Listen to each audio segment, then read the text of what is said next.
మనం అందరికీ ఒక గోల్ అనేది ఉంటుంది. కానీ అందరి గోల్ ఏంటంటే రైతుల్ని కాపాడాలి. మనం అన్ని గోల్స్ చెప్పుకుంటాంలే కానీ రైతు గురించి చెప్పుకోము.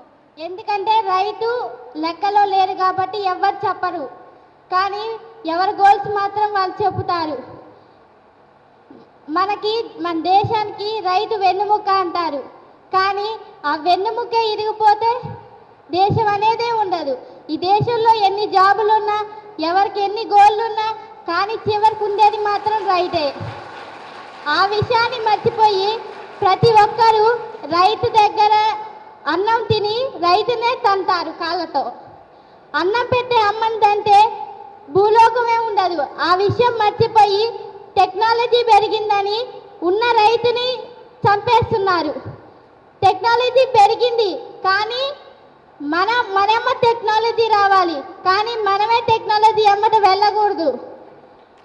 నేను చెప్పేది ఏంటంటే ఎప్పుడూ అయినా సరే ఎవరైనా వాళ్ళ గోల్ చెప్పాలంటే చెప్పాల్సిన సాఫ్ట్వేర్ ఇంజనీర్ కాదు, డాక్టర్ కాదు, మరేమి టీచర్ కాదు, గవర్నమెంట్ స్టూడెంట్స్ కాదు.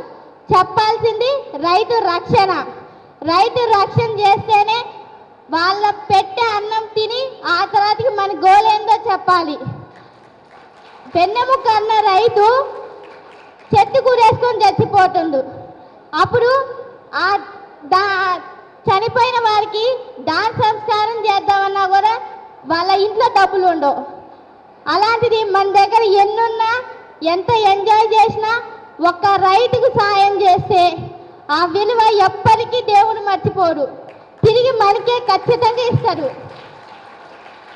మనం ఇప్పుడు ఉన్న వాళ్ళందరూ న్యూ జనరేషన్. మనం ఏం చెప్తే వచ్చే జనరేషన్ అదే ఉంటుంది. ఇప్పుడున్న వాళ్ళు ఎంతోమంది సీఎంస్ కావచ్చు, పొలిటీషియన్ కావచ్చు, ఇంజనీర్ కావచ్చు, ఏదైనా కావచ్చు, ఎవరైనా, కానీ మనం చెప్పేది వచ్చే జనరేషన్ ఖచ్చితంగా వింటుంది. ఎందుకంటే మన ఫ్యూచర్ జనరేషన్ కాబట్టి. మన అమ్మ నాన్న ఏం చెప్పినామో మనం విన్నాం, అలాంటిది మనం ఏం చెప్తామో సొసైటీ అది వింటుంది.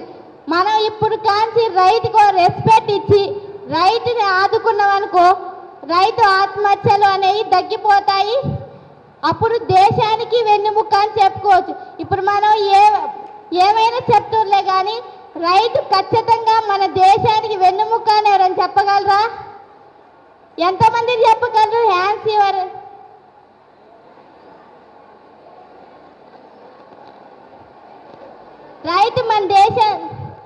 రైతు మన దేశానికి వెన్నుముక్క అన్నారు. వెన్నుముక్క ఎట్లా ఊరేసుకుంటుంది చేతికి? ఇంతమంది చేతులు లేపారు. ఎవరైనా ఇప్పుడు దాకా ఒక్క రైతుకైనా సాయం చేశారా? రైతు పిల్లలకైనా సాయం చేశారా? గుండె మీద చెయ్యేసుకొని చెప్పండి. ఆఖరికి మన గవర్నమెంట్ కూడా రైతుకి సాయం చేయదు. అన్ని ప్రోగ్రామ్స్ పెట్టిద్ది, అది పెట్టిన 4 రోజులే. చివరికి రైతు దగ్గరికి వచ్చేలోపు రైతు చావు తప్ప ఏమీ మిలగదు. ఎందుకంటే అట్లా రైతు అనేవారు ఒక లో క్యాస్ట్, వారిని అంటుకుంటే ఏదో అయ్యిద్ది అంటారులే, కానీ వారు పెట్టే తిండి మాత్రం కావాలి. వారు ఎంత ప్రొడక్షన్ ఇస్తే అవి మొత్తం తిని మనం బతకాలి, కానీ చివరిని ఇచ్చిన రైతునే చంపాలి. అది మెయిన్గా ఇండియాలో. వేరే దేశంలో అయినా రైతుకి రెస్పెక్ట్ అయినా ఇస్తారు. అదే మన దేశ రైతు పోయిందనుకో, ఏదైనా పొలానికి ఏమైనా కాగితాలు కావాలని ఒక ఆఫీస్కి వెళ్ళిందనుకో, తిప్పి తిప్పి తిప్పి ఆయన చచ్చేదాకా పేపర్స్ మాత్రం ఇయ్యరు. చివరికి ఆయన చచ్చాక వాళ్ళ కొడుకులు ఎవరైనా వచ్చారో అడిగారనుకో లంచం కావాలంటారు.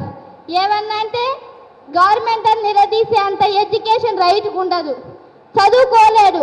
ఎందుకంటే అంత అవగాహన ఉంటే అసలు రైతు ఎందుకు చచ్చిపోతారు? ఈరోజు ఆ పరిస్థితిలో ఎందుకు ఉంటారు?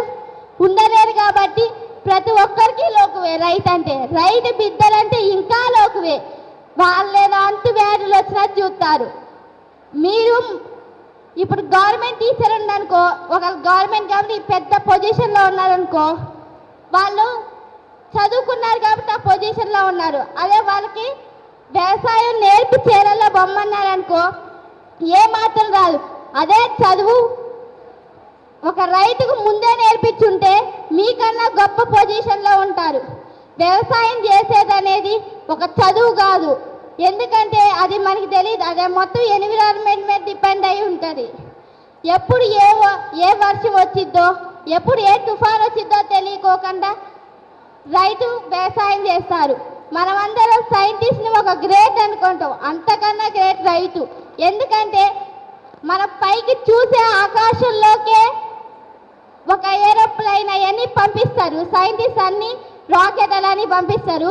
కానీ ఎవరు తెలియని, ఎవరు చూడండి, అసలు ఎట్లుందితో తెలియని ఒక భూమిలోకి, ఒక చీకట్లోకి ఒక విత్తనాన్ని వేసి దాన్ని పైకి తీసుకొచ్చేవారు రైతు. రియల్గా సైంటిస్టే, రైతు పెద్ద సైంటిస్ట్. అన్నీ తెలిసాక ఎవరైనా చేస్తారు. ఇప్పుడు ఇంతమంది టాపర్స్ అని తెచ్చారు, వీళ్ళల్లో ఎవరు టాపర్ కాదు. ఎందుకంటే వాళ్ళు ఇచ్చిన 4 బుక్కులు ముందు పెట్టుకొని ఒక నైట్ అవుట్ చేసి చదువుకొని రేపు వచ్చే ఎగ్జామ్స్ రాసి 10/10 తెచ్చుకుంటే టాపర్.